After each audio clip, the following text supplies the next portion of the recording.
We're going to unpack this with Palestinian affairs analyst Issa Amro. He's speaking to us from Hebron in the occupied West Bank. Thanks for joining us on this news hour. Do you think the Israeli settlers are going to listen to these men in the government and put down their arms and stop attacking Palestinians? First, it's not called Judea and Samaria. It's called Palestine. It's called West Bank. It's called Jerusalem, Al-Quds. It's called Al-Khalil. And this is fake speeches, fake statement from the Israeli government. Itamar Ben-Gvir, the Israeli National Security Minister, was the lawyer of these militia. Smotrich is the head of Rakavim, a settler NGO which was working to remove Palestinians from Area C and from East Jerusalem and from Hebron. The Israeli settlers are attacking Palestinian homes, Palestinian properties with full backup from the Israeli government, from the Israeli Knesset, and from the Israeli police and army. You know, Israel is talking about the settlers as if it's happening in another country. All the time, Israeli settlers are attacking Palestinian homes, Palestinian people with soldiers. They are escorted with soldiers. And whenever the Palestinians try to protect themselves and defend themselves, the Israeli soldiers intervene and they don't allow Palestinians to protect themselves. So it's a settler violence and terror backed up by the Israeli government and the Israeli army. So this kind of statement, it's false.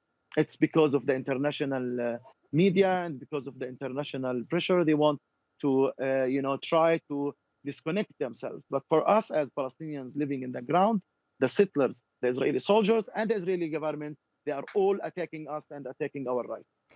So the violence, as you say, is spurred on by the Israeli government, backed, of course, then by the Israeli soldiers. So these statements, were they really just then to appease the international community like the United Nations and the United States, who both came out last week and said that settler expansion in the occupied West Bank is illegal under international law? No one was arrested for being, for attacking Palestinians. Since 2008, me personally, I documented many settlers' pogroms in West Bank, and we gave Israeli police videos, video materials. We filed complaints, but this phenomena is growing and it's happening every day in West Bank. Every day there is a pogrom. Every day there is an attack from the soldiers and from the settlers. And something very important. The masked settlers with the M16, they were soldiers. They were soldiers. Many of them, they were soldiers. They were in the army, and the army didn't make them accountable. So there is impunity for the settlers, impunity for the Israeli soldiers. Tell me what happened to the soldier or to the Israeli military commander who killed Shireen Barkley, who killed many other Palestinian children, who killed many Palestinian women, many Palestinian innocent Palestinians. So Israel is the big crime. The Israeli military occupation and the Israeli apartheid is the main criminal, and it's illegal according to the international law, and it's a war crime. Israel as a country is an apartheid, and they are war criminals, and they are occupying Palestinians, and they are allowing their gangs and their militias to repeat what happened on the 30s and the 40s by the Haganas and the Herguns. It's a new wave of violence toward Palestinians in the north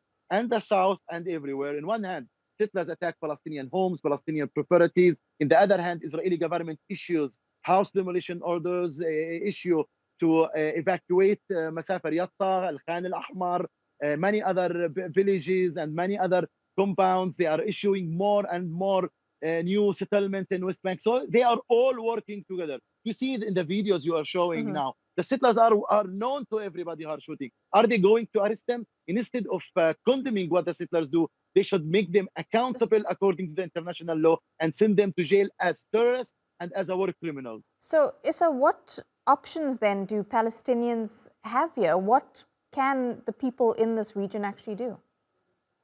We are asking for international protection forces. We are asking the UN to intervene before it's too late to intervene. We are victims of the Israeli occupation. On the other hand, we defend ourselves. We want the international community to give us the right to defend ourselves, as they are giving the right to Ukraine to defend, to Ukrainians to defend themselves. We want Netanyahu to be accountable, and Smotrich and Ben-Gvir. Smotrich himself said last February that Hawara village should be eliminated. And he's the Minister of Finance, and he's a minister in the Israeli Defense Ministry. So it's a contradiction. So we want the ICC, the International Criminal Court, to issue an arrest order directly to the Israeli leaders who are backing up the Israeli settlers and who are giving them money and who are really, occupying our land and stealing our land and, imposing the policy of apartheid on the Palestinians.